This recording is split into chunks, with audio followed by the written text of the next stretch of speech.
I'm 73 years old now. I've lived long enough to watch the world change its face several times, and long enough to recognize my own reflection even when it startles me. I've been a son, a husband, a father, a coworker, a neighbor, and now mostly a man with time to think. When you reach this age, people assume you have answers. The truth is, you mostly have memories, and some of those memories carry lessons that took far too long to understand. I've outlived people I never imagined saying goodbye to. Friends who laughed loudly in their 30s, an older brother who always said he'd call tomorrow, neighbors whose houses still stand even though they don't. The weight of time isn't loud, it doesn't announce itself. It settles quietly year after year until one day you realize you're carrying far more than you meant to. That's how experience really works. It doesn't arrive all at once. It accumulates while you're busy elsewhere. There's one afternoon that keeps coming back to me. It was October 14th, 1996. I remember because the air was sharp and clean, and the leaves on Maple Street had just started turning. I was 44 years old then. I had parked my car outside a small hardware store in Dayton, Ohio. Inside, I bought a pack of light bulbs I didn't urgently need. I remember checking my watch and thinking about how late I was running.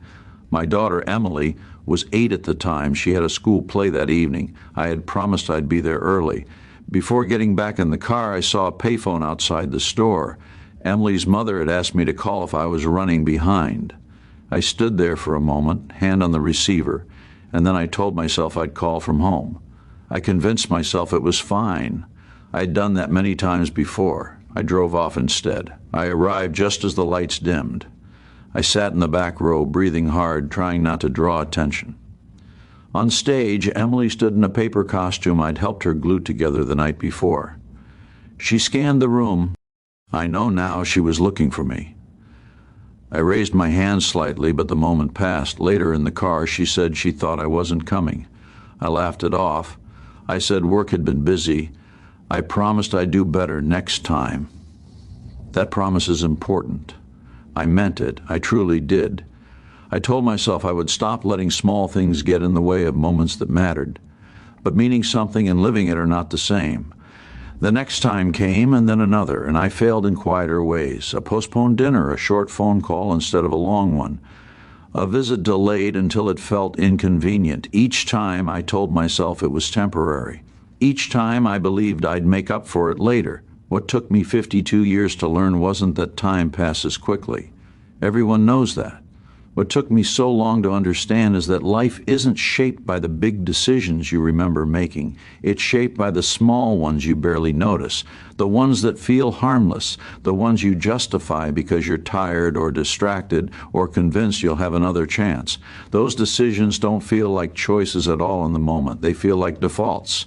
I made the same mistake with my parents. I moved out of state in my early 30s, certain there would be plenty of visits. Phone calls became shorter. Holidays became complicated. I told myself they understood. When my father passed, there were stories about him I heard for the first time at his memorial. Stories I should have known. Stories I would have known if I had shown up more often, listened longer, stayed present when it felt ordinary. Years later, I did it again with friends. Men I once saw every week became voices I meant to return messages to. Then they became names I heard through others. Life didn't interrupt those relationships. I did, quietly, politely, without realizing the cost until it was already paid. If you're listening to this and thinking you're different, I understand. I thought the same. You probably believe you're busy for good reasons, that the delay makes sense, that the people in your life know how you feel, even if you don't always show it. I believe that too. And it's partly true. But understanding isn't the same as feeling valued. Presence is what people remember, not intention. I've sat at kitchen tables scrolling through a phone while someone across from me waited for a response. I've nodded during conversations while my mind was already somewhere else. I told myself I was multitasking. I wasn't. I was missing something that wouldn't repeat itself in quite the same way again. The truth I finally learned is this: the moments that change you rarely announce themselves. They look like Tuesday evenings. They sound like familiar voices. They feel routine. And because they feel routine, you assume they'll always be there.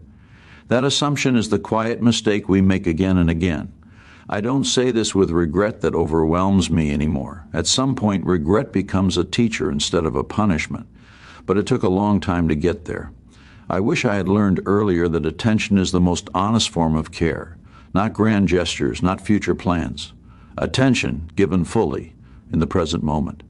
There were years when I measured my life by progress, promotions, achievements, stability.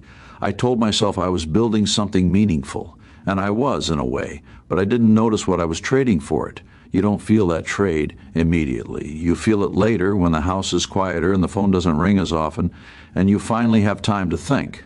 You might be listening while half-focused. Maybe this is playing in the background while you do something else. That's fine. I won't ask for more than you can give. But I will ask you to notice one thing today, just one. A call you've been postponing, a conversation you rush through, a moment you treat as ordinary, because ordinary moments are the ones that fill your life. And how you show up for them becomes the story you tell yourself later. If I could go back, I wouldn't change the big milestones. I wouldn't rewrite entire chapters. I would change the pauses, the hesitations, the times I chose convenience over connection. Those are the moments that added up to 52 years of learning something the slow way. I'm 73 now. I still forget sometimes, but I notice faster. And noticing is where change begins. So if you take anything from this, let it be simple. When the moment asks for you, don't delay. Show up as you are. That's usually enough.